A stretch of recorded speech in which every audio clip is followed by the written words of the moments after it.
Hello everyone, my name is Rohit Rao Gautam. कैसे हैं आप सब। तो पिछले लेक्चर में हम लोग क्या कहते हैं प्रश्नावली 2.2 सॉल्व कर रहे थे और उसके क्वेश्चन नंबर 14 तक सॉल्व कर लिया था, है ना, एनसीईआरटी के। आज के इस लेक्चर में हम लोग प्रश्नावली 2.2 के क्वेश्चन नंबर 15 के आगे हम लोग देखेंगे। तो क्वेश्चन नंबर 15 में हमें ये कह रहा है कि यदि tan inverse x minus one upon x minus two plus tan inverse x plus one upon x plus to बराबर π/4 हो तो x का मान ज्ञात कीजिए।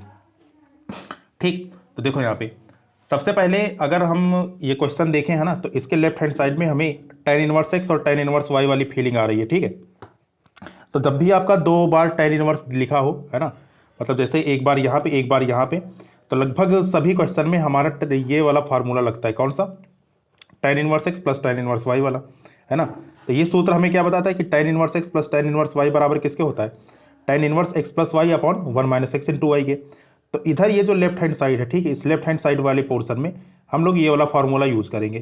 ठीक, तो लगाते हैं यहाँ पे, तो हमने यहाँ पे लगा दिया tan inverse x plus tan inverse y का। तो देखो यहाँ पे ये आपका हो गया tan inverse x plus y, है ना। तो tan inverse x plus y divided by 1 minus x into y के। ठीक, ये हो गया। सॉल्व कैसे करेंगे? ऊपर जो आपका एलसीएम आएगा वो आएगा x माइनस टू और x प्लस टू, और नीचे चौथे पद में जो एलसीएम आएगा आपका आएगा x minus to x plus two. ठीक, ये एलसीएम आपका आ जाएगा। तो ये जो x minus two x plus to है इसका डायरेक्ट मल्टीप्लाई यहाँ होगा, कहाँ पे होगा? 1 से होगा। ठीक, और ये पूरे में ये चीज आ जाएगा। इसी प्रकार ऊपर जब हम x माइनस टू और x प्लस टू क्या कहते हैं कि एलसीएम लेंगे, तो इस x माइनस वन का गुणा होगा x प्लस टू से। ठीक है भाई, और ऊपर वाले x प्लस वन का गुणा होगा किससे? x माइनस टू से। ठीक, तो इसको इसी प्रकार यहाँ पे सॉल्व कर लिया। तो देखिए यहाँ पे ये हमारा x माइनस वन का गुणा किससे हुआ? x माइनस वन का गुणा हुआ था x प्लस टू से, तो ऊपर हमने लिख लिया x minus one into x plus to. ठीक, फिर बीच में प्लस का निशान है तो यहाँ पे लगाया प्लस का निशान, ये रहा हमारा प्लस का निशान हो गया। ठीक है, तो प्लस का निशान लगाने के बाद इस x माइनस टू का मल्टीप्लाई किससे हुआ था? x प्लस वन से, तो यहाँ पे हमने क्या लिख दिया? x plus one into x minus two. ठीक, और बटे दूसरे पद में हमारा x minus two x plus to ये हमारा चल रहा है। ठीक, नीचे अगर बात करें तो ये आपका x माइनस टू और x प्लस टू इसका सीधे डायरेक्ट मल्टीप्लाई किससे हुआ? 1 से हुआ। तो 1 से मल्टीप्लाई करने के बाद यहाँ पे क्या बचा? x minus two x plus to, और यहाँ पे ये पहले से हमारा x माइनस और x प्लस वन पहले से बैठा है, तो ये हमने x minus one x plus one लिख दिया। ठीक, तो अब जरा देखेंगे ध्यान से कि यहाँ पे दूसरे पद में और चौथे पद में x minus two x plus to, x minus two x plus to दोनों क्या हो जाएंगे? कैंसिल हो जाएंगे। और यहाँ पे ये जो tan इनवर्स था ये राइट हैंड साइड में जब जाएगा तो क्या बन जाएगा? tan बन जाएगा। ठीक है, क्योंकि tan इनवर्स को जब राइट हैंड साइड में लेकर जाएंगे तो क्या बन जाएगा? tan बन जाएगा। तो ये हमारा हो गया कितना? tan π/4। अब tan π/4 मतलब tan 45। tan 45 की वैल्यू कितनी होती है? 1 होती है, यहाँ पे हमने लिख लिया। ठीक, तो ऊपर दूसरा पद और चौथा पद हमारा यहाँ पे कट चुका है, मतलब ये वाला पद हमारे खत्म हो चुके हैं। तो बचा क्या? ऊपर वाला ये चीज बची, ठीक है, और यहाँ पर ये चीज बची। सॉल्व करेंगे जब इसको तो देखो कितना हो जाएगा। ऊपर ब्रैकेट खोल के हमने हल किया, x minus one x plus to का ब्रैकेट सॉल्व किया तो ये इतना आया। ठीक है, इसमें मेरे ख्याल से किसी कोई दिक्कत नहीं होनी चाहिए, है ना, इसको खोलने में। इसी प्रकार यहाँ पे x प्लस वन और x माइनस टू को जब ओपन किया तो ये चीज इतनी आई, है ना, ये इतनी आ गई। जब यहाँ पे दोनों को हल किया तो यहाँ पे 2x प्लस में 2x माइनस में ये कट गया, माइनस एक्स प्लस में प्लस एक्स, यहाँ पे माइनस एक्स और प्लस एक्स दोनों क्या हो गया? कैंसिल हो गया। तो ये आपका एक्स स्क्वायर और एक्स स्क्वायर जुड़ के क्या हो गया? 2x square. माइनस टू और माइनस टू जुड़ के कितना हो गया? -4। तो मतलब यहाँ पे कितना आ गया? 2x square -4। नीचे नीचे हमारा फार्मूला लग जाएगा a माइनस बी और a प्लस बी का, मतलब a square minus b square का। तो देखो यहाँ पे x minus two x plus two कितना हो जाएगा? a square minus b square, तो मतलब एक्स स्क्वायर माइनस में कितना? 4। ठीक, यहाँ पर ये माइनस लगा है तो यहाँ पर ये मैंने माइनस लगा दिया। फिर इसको हल करने के लिए ब्रैकेट में यहाँ पे करली ब्रैकेट लगाया, ये फिर से a minus b a plus b किसके बराबर हो गया? a square minus b square के। तो मतलब ये कितना आ गया हमारा? X square minus one. ठीक है, जब ये ब्रैकेट खुलेगा तो देखो ब्रैकेट खुलने पे क्या होगा? ये माइनस, ये ब्रैकेट के बाहर माइनस है तो ब्रैकेट खुलने पे ये आपका माइनस हो जाएगा और ये हमारा प्लस में, तो दोनों कट गए। ठीक, और ये जो माइनस है और ये जो माइनस है, माइनस माइनस क्या हो जाएगा? प्लस। तो -4 और प्लस में कितना? 1। तो नीचे क्या बचेगा? -4 और प्लस में कितना? 1। ये बराबर किसके हो जाएगा? -3 के। अब इस -3 का गुणा इधर 1 से होगा, तिर्यक गुणा होगा, तो यहाँ पे कितना आ जाएगा? -3 आ जाएगा। ठीक, तो वही हमने लिख लिया। तो मतलब कि हमारा ऊपर क्या बचा है? ऊपर हमारा बचा है 2x स्क्वायर -4 बराबर किसके? -3 के। सॉल्व किए इसको, -4 इधर गया तो प्लस का 4 हो गया, तो -3 + 4 मतलब कि 1, 2 यहाँ पे मल्टीप्लाई में, नीचे आ गया किस में? आ गया? डिवाइड में। तो एक्स स्क्वायर बराबर 1/2 या फिर एक्स बराबर कितना आ गया +/(1/√2). तो ये क्या हो जाएगा, ये इसका आंसर हो जाएगा, है ना। तो ये चीज़ हमें यहाँ पे निकालनी थी इस क्वेश्चन में। ठीक, अगले क्वेश्चन में चलते हैं। क्वेश्चन नंबर कौन सा है, क्वेश्चन नंबर है हमारा 16। तो क्वेश्चन नंबर 16 में हमें अब 16 से लेकर जितने भी लास्ट तक क्वेश्चन है, ठीक है, सब में हमें क्या निकालनी है, सब में हमें इसका मुख्य मान निकालना है, मतलब इसको हल करना है। ठीक है, देखो तो पहला क्वेश्चन हमारा है, मतलब question number 16, sine inverse sine 2π/3। अब मैंने आपको बताया था कि जब भी कभी इनवर्स के अंदर, है ना, मतलब टी इनवर्स के अंदर अगर आपका टी एक्स कोई त्रिकोणमितीय फलन आएगा, मतलब इनवर्स के अंदर कोई ट्रिग्नोमेट्रिक फंक्शन आएगा, तो उसका जो आंसर होगा वो कभी भी डायरेक्टली एक्स के बराबर नहीं होगा। ठीक, इसका आंसर कभी भी डायरेक्टली एक्स के बराबर नहीं होगा। तो हम यहाँ पे कैसे सॉल्व करेंगे, हम यहाँ पे देखेंगे फंक्शन की रेंज। फंक्शन की रेंज मैंने आपको बताई थी, है ना, जितने भी फंक्शन है उसकी रेंज मैंने बताई थी, ग्राफ के थ्रू आप इसको याद रख सकते हैं। तो यहाँ पे बात किसकी चल रही है, साइन इनवर्स की। तो मतलब हम लोग किसका रेंज देखेंगे, साइन इनवर्स का रेंज देखेंगे। तो अगर साइन इनवर्स का ग्राफ याद हो तो ये कैसे बनता था, ये हमारा उल्टा फा बनता था कुछ इस प्रकार से। ऊपर वाली जो वैल्यू होती थी, टॉप वाली वैल्यू, ये होती थी π/2। नीचे वाली जो वैल्यू होती थी ये होती थी हमारी -π/2। मतलब इसका जो रेंज है वो कहाँ से कहाँ में है, वो -π/2 से π/2 में। कौन, साइन इनवर्स एक्स। ठीक, तो साइन इनवर्स एक्स की रेंज हमें पता है, तो मतलब कि हमारा जो आंसर आना चाहिए इसी के अंदर आना चाहिए। ठीक, तो इसलिए यहाँ पर ये डायरेक्ट नहीं कटेगा, नहीं पता चले साइन से साइन इनवर्स आप काट दिया और आंसर बोल दिया 2π/3। 2π/3 तो इसके अंदर ही नहीं है ना, ये बात समझ में आई। चलो भाई देखते हैं फिर इसको सॉल्व कैसे करेंगे। तो अब जरा देखो ध्यान से, ये जो साइन 2π/3 है इसको मैं क्या लिख सकता हूँ, साइन π - π/3। ये कैसे लिखा, अब आते हैं नंबर लाइन पे। ये हमारा 0, ये हमारा π/2, ये हमारा पाई, और ये हमारा कितना होता है 3π/2। पाई - π/3 ही क्यों लिखा गया, है ना, ये इसलिए लिखा गया क्योंकि अगर आप पाई वाली लाइन पे खड़े होते हैं, ठीक है, पाई वाली लाइन पे, तो आपको पता है कि ये वाली जो लाइन होती है, ठीक है, मतलब जो हमारा एक्स अक्ष होता है, ये वाला हमारा जो एक्स अक्ष होता है, इसमें क्या होता है, इसमें नो चेंज होता है। मतलब कि आप चाहे यहाँ पे खड़े हो चाहे यहाँ पे खड़े हो, ठीक है, कि चाहे 0 पे खड़े हो चाहे पाई पे खड़े हो, ठीक, तो यहाँ पर आपका नो चेंज होगा, इसलिए यहाँ पे खड़े हुए। तो ये जो पाई से अगर हम पीछे जाएंगे तो पीछे जाने पे कौन से चतुर्थांश में गए, दूसरे चतुर्थांश में। अब आपको पता है कि दूसरा चतुर्थांश किसका घर होता है, साइन का घर होता है, क्योंकि यहाँ पे ए, एस, टी और सी, अगर ये वाला रूल आपको क्या कहते हैं कि याद है, तो सेकंड जो क्वाड्रेंट होता है वो साइन का घर होता है, मतलब साइन इसमें क्या होता है, पॉजिटिव होता है। ठीक, तो इसलिए हम दूसरे में गए। तो मतलब कि इसको हम 2π/3 को क्या लिख सकते हैं, पाई - π/3। तो इसको अगर आप ऐसे घटा के देखें जनरली, क्या पाई - π/3 2π/3 आता है, तो आप देखेंगे कि हाँ, ये इसको हल करोगे तो ये हमारा 2π/3 ही आता है, क्योंकि 3 पाई से यहाँ मल्टीप्लाई होगा 3 से, तो 3π - पाई, तो ऊपर आ गया 2π और नीचे कितना आ गया 3। ठीक है भाई, अब यहाँ पे मैंने 2π/3 की जगह क्या लिख दिया, पाई - π/3। इसको जब हल किया तो हमें पता है कि साइन 180 माइनस थीटा, ठीक है, pi minus theta, pi minus होते ही आप सेकेंड क्वाड्रेंट में गए। सेकेंड में आपका सबसे पहले यहाँ पे प्लस ही रहेगा, और दूसरी चीज इस, क्योंकि इस लाइन पे आप खड़े हो तो चेंज नहीं होगा, तो मतलब ये डायरेक्टली क्या आ गया, साइन π/3, है ना। साइन 180 माइनस थीटा बराबर होता है साइन थीटा के, तो ये साइन π/3 आ गया। तो अब यहाँ साइन से साइन इनवर्स आपका चला जाएगा, तो बचेगा कितना आंसर, π/3। अब ये जो π/3 है ये इसके बीच में है, ठीक है, π/3 मतलब कि 60 इसके बीच में ही है। ठीक, तो ये रहेगा इसका आंसर, इसका मुख्य मान रहेगा। ठीक, ऐसे हम लोग क्वेश्चंस को सॉल्व करते हैं। बढ़ते हैं अगले क्वेश्चन में।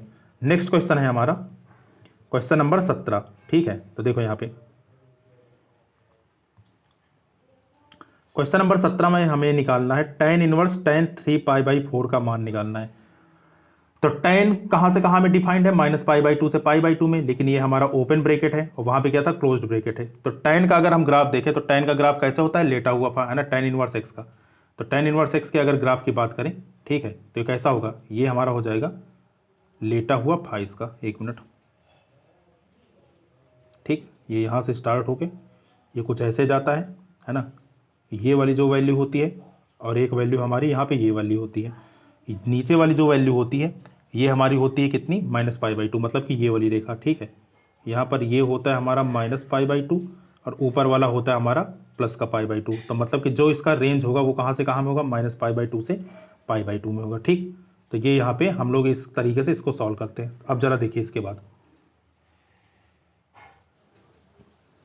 ठीक, तो अब देखिए यहाँ पे ये जो क्या कहते हैं कि यहाँ पे tan 3π/4 लिखा है, ठीक, tan 3π/4, इसको मैं क्या लिख सकता हूँ, इसको मैं लिख सकता हूँ पाई - पाई/4 के, ठीक। tan 3 पाई/4 को क्या लिखा जा सकता है, पाई माइनस पाई/4। कैसे, जरा देखिए ध्यान से।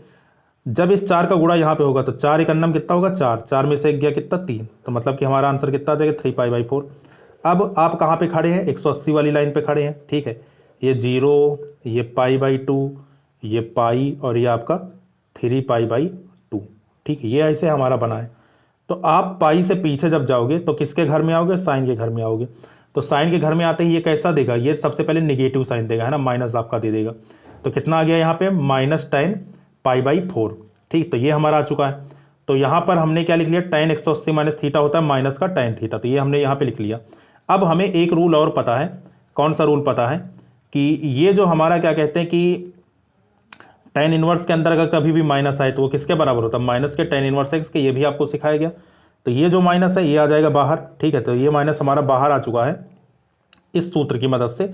तो कितना हो गया, माइनस tan इनवर्स tan पाई/4, ठीक, माइनस tan इनवर्स tan पाई/4। फिर यहाँ tan से tan इनवर्स आपका कैंसिल, तो आंसर हमारा कितना आ जाएगा, आंसर हमारा आ गया कितना, -पाई/4, ठीक। इस तरीके से इसको सॉल्व करते हैं, है ना।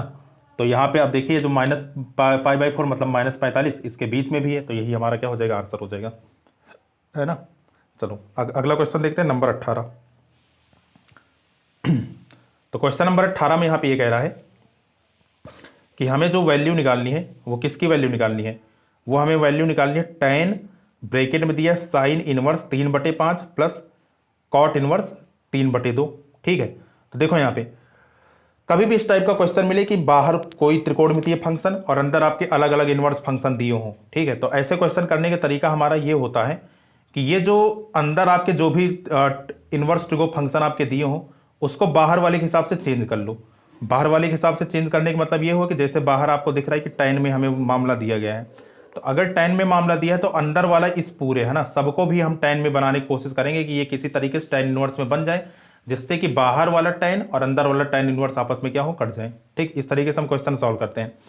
तो दूसरा वाला तो हमारा आसानी से बन जाएगा, ठीक। कौन सा दूसरा वाला, मतलब कि ये वाला कॉट इनवर्स वाला, ठीक, क्योंकि हमें पता है कि जो कॉट इनवर्स x होता है वो किसके बराबर होता है, tan इनवर्स 1/x के होता है, ठीक। ये हमारा सूत्र होता है। तो कॉट इनवर्स x को मैं tan इनवर्स 1/x लिख सकता हूँ। मतलब कि जब इसको हम पलट देंगे, ठीक है, ये अंदर वाले एंगल को, मतलब ये जो वैल्यू है इसको जब पलट देंगे तो कितना होगा, ये 2/3 हो जाएगा। 2/3 होते ही ये क्या बन जाएगा, tan इनवर्स बन गया। तो मतलब कि ये चीज तो हमारा बन गया। अब बचा कौन, अब बचा हमारा साइन इनवर्स 3/5। इसको हमें tan इनवर्स में कन्वर्ट करना है। तो इसको tan इनवर्स में कन्वर्ट करने का तरीका क्या होता है, हम लोग ट्राइंगल के थ्रू जाते हैं, ठीक है, राइट एंगल ट्राइंगल, समकोण त्रिभुज के थ्रू हम लोग जाते हैं। तो देखो यहाँ पे हमने क्या कर लिया कि हमने यहाँ पर ये जो साइन इनवर्स 3/5 है इसको किसके बराबर मान लिया, a के बराबर मान लिया। तो जब ये sine inverse right hand side में जाएगा, राइट हैंड साइड में जाने पर ये क्या बन जाएगा, साइन a बन जाएगा। तो साइन a बराबर किसके होगा, 3/5 के, ठीक। अब देखो, अब आपको पता है ये वाला रूल, कौन सा रूल, लाल बटे कक्का वाला रूल, ठीक है, लाल बटे कक्का। तो अब जरा देखो ध्यान से, लंब बटे कर्ण ये किसके बराबर होता है, साइन के। तो मतलब लंब की वैल्यू कितनी है, 3 है, कर्ण की वैल्यू कितनी है, 5 है, तो मतलब 3/5, ठीक। तो ये हो गया 3, ये हो गया लंब, ये हो गया कर्ण। तो यहां से आधार कितना हो जाएगा, तो देखो यहां से आधार कितना हो जाएगा, 4। ये आप निकालना जानते हैं, पाइथागोरस जब आप लगाओगे यहाँ पे तो इसकी वैल्यू कितनी आ जाएगी, 4 आ जाएगी। अब हमें पता है कि जो हमारा tan थीटा होता है, ठीक है, tan थीटा किसके होता है, लंब बटे आधार के। तो मतलब 3/4 ये किसके बराबर हो जाएगा, ये बराबर हो जाएगा tan a के, है ना, क्योंकि हम a एंगल में यहाँ पे देख रहे हैं, ठीक है, एंगल a में देख रहे हैं। तो यहां से इस ट्राइंगल से tan a की वैल्यू कितनी आ जाएगी, लंब बटे आधार, मतलब कि 3/4। तो जब tan इधर आएगा, ठीक है, राइट हैंड साइड में, तो क्या बन जाएगा, ये हमारा tan इनवर्स बन गया। तो a बराबर किसके हो गया, tan इनवर्स 3/4। अब जरा देखो ध्यान से, a बराबर हमने कितना माना था, a बराबर हमने यहां पर माना था कितना, ठीक है, यहां पर ये जो a बराबर माना था वो माना था किससे, किसके, साइन इनवर्स 3/5 के। तो इस a की जगह मैं क्या लिख सकता हूं, साइन इनवर्स 3/5।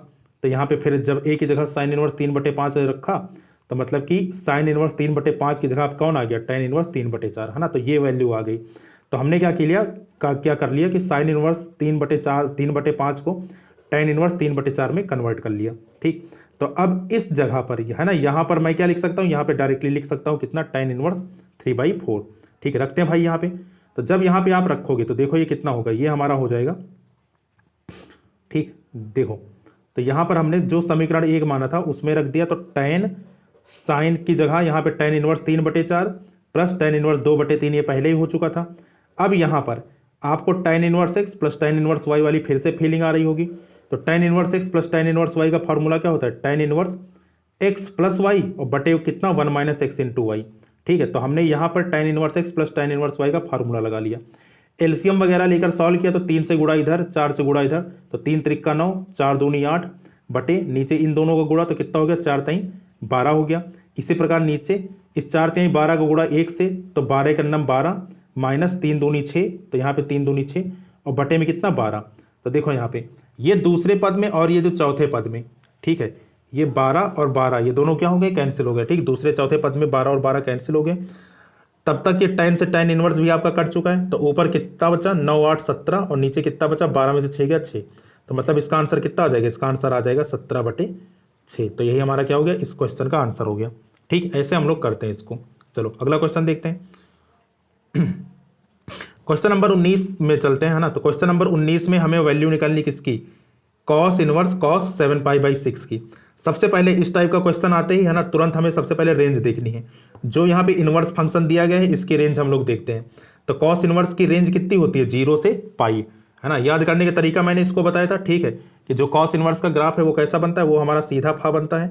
ये वाली लाइन हमारी 0 होती है, ठीक है, और ये वाली लाइन जहाँ पे ये इसको टच करता है वो कितना होता है, पाई होता है, और यहाँ पे कितना होता है, π/2 होता है।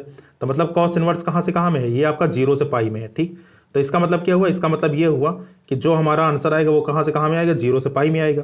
लेकिन ये वैल्यू तो पाई से ज़्यादा दी गई है। ठीक, तो सबसे पहले इसको कन्वर्ट करते हैं। तो अब जरा देखो ध्यान से, ये क्वेश्चन हमारा बढ़िया है। ठीक, इसमें बहुत सारे कॉन्सेप्ट आपके क्लियर होंगे। ये जो 7π/6 है, ठीक है, इसको लिखने के दो तरीके हैं, है ना। 7π/6 को लिखने के दो तरीके हैं। पहला तरीका क्या है कि इस 7π/6 को मैं क्या लिख सकता हूँ, पाई प्लस π/6। ठीक है, इसको मैं लिख सकता हूँ कितना, पाई प्लस π/6। ये बात समझ में ही कैसे, देखो 6 का नाम 6 और 6 और 1 जोड़ के कितना हो गया 7। तो मतलब ये कितना आ जाएगा, पाई प्लस π/6 जोड़ के कितना आ जाएगा, ये हमारा यहाँ से आ जाएगा 7π/6। ठीक, ये इतना आएगा। पहला तरीका ये है। दूसरा तरीका क्या है, दूसरा तरीका मैंने जो क्वेश्चन में सॉल्व किया, ठीक है, दूसरे तरीके में मैं लिख सकता हूँ इस 7π/6 को। ठीक है, ये जो हमारा क्या कहते हैं 7π/6 दिया है, इसको मैं लिख सकता हूँ कितना, 7π/6 को मैंने लिख लिया 2π माइनस 5π/6। ठीक है, ऐसा लिख लिया। अब आपको देखने में कौन सा आसान लग रहा है, ठीक है, ये वाली चीज़ें ज़्यादा आसान लग रही है, लेकिन क्वेश्चन में तो मैंने ये चीज़ किया। ठीक, कैसे किया, अब जरा समझो ध्यान से, इसका लॉजिक समझना। देखो जो हमारी कॉस की रेंज है ना, कॉस कहाँ से कहाँ में, 0 से पाई में। तो जब आप इसको आप पाई प्लस π/6 करोगे, है ना, जब आप इसको पाई प्लस π/6 करोगे तो मतलब आप यहाँ पे क्या कर रहे हो, यहाँ पे ये कर रहे हो कि ये आप 0 पे, ये 0 है, ये π/2 है, ये पाई है, और ये आपका कितना है 3π/2 है। ठीक, तो जैसे ही पाई में आपने π/6 को ऐड किया तो आप कौन से चतुर्थांश में पहुंच गए, तीसरे चतुर्थांश में। ठीक, कौन से चतुर्थांश में पहुंच गए, तीसरे में। जबकि जो हमारा कॉस इनवर्स एक्स है वो कहाँ से कहाँ में, 0 से पाई में ही है। मतलब कि जो हमारी कॉस इनवर्स की जो रेंज होती है वो कहाँ से कहाँ में, सिर्फ 0 से पाई में है। और आप लेकर कहाँ जा रहे हो, इसकी मदद से तीसरे में लेकर जा रहे हो। ठीक है, इसका मतलब क्या निकला, इसका मतलब ये निकला कि ये जो तीसरा चतुर्थांश है ना, तीसरे चतुर्थांश में ये जो कॉस इनवर्स है ये आपका अनडिफाइंड है, मतलब अपरिभाषित है। तो इसलिए समझ लीजिए कि जो कोई इस रास्ते से गया पाई प्लस π/6 से, है ना, समझ लो कि वो क्या कहते हैं क्वेश्चन गलत कर रहा है ना, वो चीज़ इसको आती ही नहीं। ठीक, ये डोमेन और रेंज उसको पता ही नहीं कि हाँ ये क्या कहते हैं, ऐसा हम नहीं कर सकते। तो इसलिए हमने ये रास्ता ना अपनाकर, ठीक है, ये हमारा गलत तरीका होता है, हमने ये वाला रास्ता सोचा। ठीक है, क्योंकि हमारा जो कॉस इनवर्स एक्स का रेंज है वो साफ साफ क्या लिखा, 0 से पाई में। तो ये रहा 0 और ये रहा पाई। तो मतलब आपको इसी दायरे में रहकर, है ना, सिर्फ इतने में ही रहकर आंसर देना है। ठीक, तो इसलिए हमने यहाँ पे दूसरा रास्ता सोचा। तो दूसरे रास्ते में हमने क्या किया कि 7π/6 को 2π, अब 2π कहाँ होता है, 2π यहाँ पे होता है ना, मालूम है कि ये 2π जो होता है वो यहाँ पर होता है। तो इसको मैंने 7π/6 को क्या लिख लिया, ये इसको लिख लिया 2π माइनस π/6। तो अब जरा देखो 2π मतलब कि आप अब यहाँ पे खड़े, ठीक है, यहाँ पर इस जगह, तो यहाँ पर खड़े हो और इससे 5π/6 पीछे आते ही आप कौन से चतुर्थांश में पहुंच जाओगे, चौथे चतुर्थांश में पहुंच जाओगे। ठीक, अब चौथा चतुर्थांश जो है, ठीक है, फोर्थ क्वाड्रेंट, उसमें कॉस क्या होता है, उसमें कॉस पॉजिटिव होता है। ठीक है, तो देखो ए यस, ये टी और ये सी। ठीक है, तो कॉस यहाँ पे पॉजिटिव होगा और ऊपर से बदलेगा भी नहीं तो हमारा इससे कोई फर्क नहीं पड़ेगा, ठीक है। तो ये हमारी सारी चीज़ें एज इट इज़ मेंटेन रहेंगी, लेकिन हम आंसर को तीसरे चतुर्थांश में नहीं लेके जा सकते, क्योंकि जितने भी त्रिकोणमितीय इनवर्स त्रिकोणमितीय फंक्शन है ना, जितने भी ITF आपके इनवर्स ट्रिग्नोमेट्रिक फंक्शन होते हैं वो तीसरे चतुर्थांश में आपके क्या होते हैं, अनडिफाइंड होते हैं। तो 6 के 6 है ना, जो हमारे 6 के 6 त्रिकोणमितीय इनवर्स ट्रिगो फंक्शन होते हैं, ठीक है, उसमें आप हमेशा ये चीज ध्यान रखना कि कभी भी आंसर को थर्ड क्वाड्रेंट में लेकर मत जाना, ठीक है। पहले में ला सकते हो, सेकंड में ला सकते हो और फोर्थ में भी उसको लेकर जा सकते हो, लेकिन वो आंसर आपका कन्वर्ट हो जाएगा। जैसे इस क्वेश्चन में हम क्या कर रहे हैं कि इसको 2 पाई माइनस 5 पाई बटे 6 लिखकर यहाँ पे समझ लो चौथे में घसीट रहे हैं, ठीक। तो चौथे में जब इसको घसीटेंगे तो हमारा आंसर तो वही आएगा, ठीक है, जो हमारा आना चाहिए, लेकिन तीसरे में इसको हमें लेकर नहीं जाना है, ठीक। तो अब जरा देखो, अब इसको सॉल्व कर लेते हैं यहाँ पे, ठीक। तो जब इसको हम सॉल्व करेंगे तो देखिए ये हमारा कितना आएगा, तो इसको मैंने लिख लिया था कितना, cos 2 पाई माइनस 5 बटे 6, तो 6 दूनी 12, 12 में से 5 गया 7, तो हमें यही चीज़ देखने को मिल जाएगी। अब हमें पता है कि cos 2 पाई माइनस थीटा जो होता है वो बराबर होता है किसके, cos थीटा के, ठीक। 2 पाई मतलब कि हम लोग यहाँ पे खड़े थे, ठीक, यहाँ पे, यहाँ से पीछे आते ही हम लोग सबसे पहले इस लाइन पे खड़े थे तो हमने चेंज और नो चेंज देखा, तो इस लाइन पे हमारा नो चेंज होता है, तो cos का हमारा cos ही उतर गया, ठीक है। दूसरा, पीछे आते ही हम चौथे में पहुंचे तो चौथे में हमारा प्लस होता है, तो ये हमारा जो चीज़ें हैं ये हमारी प्लस में ही आ गई, तो cos इसको क्या लिख लिया, cos 5 पाई बटे 6। तो अब यहाँ पे ये cos से cos इनवर्स आपका कट जाएगा, तो आंसर हमारा कितना आ जाएगा, 5 पाई बटे 6। तो ये जो 5 पाई बाई 6 है ये हमारा 0 से पाई में ही है ना। तो ये रहेगा इसका आंसर क्वेश्चन नंबर 19 का, ठीक। ऐसे यहाँ पे इसको सॉल्व करते हैं, है ना। चलो अगले क्वेश्चन में देखते हैं। अगला क्वेश्चन है क्वेश्चन नंबर हमारा 20। तो क्वेश्चन नंबर 20 में पूछा गया है, तो 5 पाई बटे 6 मतलब कौन सा विकल्प इसमें से, बी वाला विकल्प सही, आप लोग किताब में देखिएगा, तो ऑप्शन नंबर बी टिक कर लीजिएगा, ठीक। चलो क्वेश्चन नंबर 20 है हमारा। 20 में ये कह रहा है कि हमें जो वैल्यू निकालनी है वो किसकी वैल्यू निकालनी है, sine pi by 3 minus sine inverse minus 1/2, ठीक। ऐसे क्वेश्चन को मैंने सॉल्व करने का तरीका बताया था कि हमेशा पीछे से स्टार्ट करते हैं ना, सबसे लास्ट से। तो सबसे लास्ट से जब सोचेंगे तो यहां से हम लोग स्टार्ट करना सोचेंगे, तो यहाँ पे देखो, यहाँ पे आपका माइनस दिया है, ठीक, माइनस दिया। तो अब हमें पता है कि जो साइन इनवर्स के अंदर अगर कभी भी माइनस एक्स आता है तो वो किसके बराबर होता है, माइनस साइन इनवर्स एक्स के बराबर होता है, मतलब ये माइनस हमारा बाहर आ जाता है, ठीक है। तो इस माइनस को हमने बाहर कर लिया, तो जब ये माइनस हमारा बाहर हुआ, ठीक, तो माइनस माइनस कितना हो गया, माइनस माइनस यहाँ पे प्लस हो गया, ठीक है। तो माइनस माइनस प्लस होते ही ये कितना बचा, साइन इनवर्स 1/2।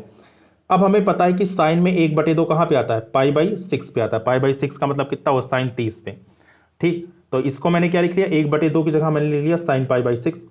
ये साइन से साइन इनवर्स आपका कटेगा तो अंदर कितना बचेगा, पाई बटे 6 बचेगा, तो मतलब pi by 3 plus pi by 6। इसको जब सॉल्व किया एलसीएम वगैरह लेके तो हमारा आंसर आया 3 पाई बाई 6 मतलब पाई बाई 2। और पाई बाई 2 की वैल्यू कितनी होती है, साइन पाई बाई 2 की वैल्यू ये होती है हमारी 1। तो मतलब इसका आंसर हमारा कितना आ जाएगा, 1 आ जाएगा, ठीक। ये क्वेश्चन था, आसान सा क्वेश्चन, इसमें कुछ खास नहीं है। क्वेश्चन नंबर 21, ये भी अच्छा क्वेश्चन है, ठीक, इसके बारे में भी सोचते हैं, ठीक। तो क्वेश्चन नंबर 21 में हमें कहा गया है कि tan inverse √3 minus cot inverse minus √3 का मान है। देखो हमें पता है कि tan इनवर्स की जो रेंज होती है वो कितना होती है, माइनस पाई बाई 2 से पाई बाई 2, और कॉट इनवर्स की जो रेंज होती है वो कितनी होती है, 0 से पाई में। tan इनवर्स का जो ग्राफ होता है, ठीक है, वो कैसा होता है, लेटा हुआ था, अभी अभी बताया था, ठीक। तो ये हमारा tan इनवर्स का ग्राफ हो गया, ठीक है। ये नीचे वाली वैल्यू क्या क्या कहते हैं कि अगर इसकी हम बात करें तो ये हमारा होता है माइनस पाई बाई 2, और ये वाली वैल्यू कितनी होती है, पाई बाई 2, ठीक। तो ये किसका ग्राफ है, ये हमारा tan इनवर्स एक्स का ग्राफ। कॉट इनवर्स एक्स के ग्राफ की बात करें, है ना, तो कॉट इनवर्स एक्स का जो ग्राफ होता है, ठीक, वो कुछ ऐसा होता है, ठीक। ये इसका ग्राफ मैं इधर बनाता हूँ, ठीक। तो कॉट इनवर्स एक्स का ग्राफ कैसा बनता है, उतरता हुआ फार, है ना। तो ये हमारा ये कुछ ऐसा बनेगा, ये यहाँ पर ऐसे, तो ये वाली वैल्यू हमारी 0 होती है, ठीक है, और ये वाली वैल्यू हमारी कितनी होती है, पाई होती है, और यहाँ पे ये वाला पॉइंट कितना होता है, पाई बाई 2 होता है। तो मतलब इसकी जो रेंज है वो कहाँ से कहाँ में, 0 से पाई ओपन में है, ठीक, क्योंकि यहाँ पे इसको टच नहीं कर रहा है, ठीक। तो ये कॉट इनवर्स की रेंज हो गई, है ना, दोनों की रेंज हमें पता चल गया। तो दोनों की रेंज जब पता चले तो हमें इसका क्या अर्थ निकला, है ना, इसका अर्थ ये निकला कि जो इसका आंसर होगा वो हमें इसके रेंज के अंदर ही रहकर देना है, ठीक है। तो देखो इसका तो ठीक है, ये तो डायरेक्ट आपका बन जाएगा tan इनवर्स √3। tan में √3 कहाँ पे होता है, tan 60 पे होता है, tan 60 को हम पाई बाई 3 लिख सकते हैं। तो मतलब ये tan से tan इनवर्स आपका कैंसिल होकर कितना बच गया, पाई बाई 3, ठीक। तो इसका हिसाब तो हो गया। अब बचा ये माइनस वाला टर्म, है ना, माइनस वाला टर्म। अब यहाँ पे माइनस वाले टर्म में एक छोटी सी मिस्टेक यहाँ पे क्वेश्चन में ये होती है कि देखो जब आप इसको, ठीक, जब आप इसको क्या कहते हैं कि प्लस लिखोगे, क्योंकि देखो मन तो यही करता है कि ये जो कॉट इनवर्स -√3 है ना, कॉट इनवर्स -√3। ये माइनस को बाहर लेकर इसको लिख लें माइनस कॉट इनवर्स √3 है ना, माइनस कॉट इनवर्स √3 लिख लें, और फिर ये माइनस माइनस ये माइनस और ये माइनस, ये दोनों आपके प्लस हो जाए, इसको सॉल्व कर लें। लेकिन इससे हम ये क्वेश्चन नहीं कर सकते। क्यों नहीं कर सकते? क्योंकि जो क्वेश्चन में आपके ऑप्शंस दिए हैं ना, इससे आप करोगे तो वो ऑप्शन मैच ही नहीं खाएगा।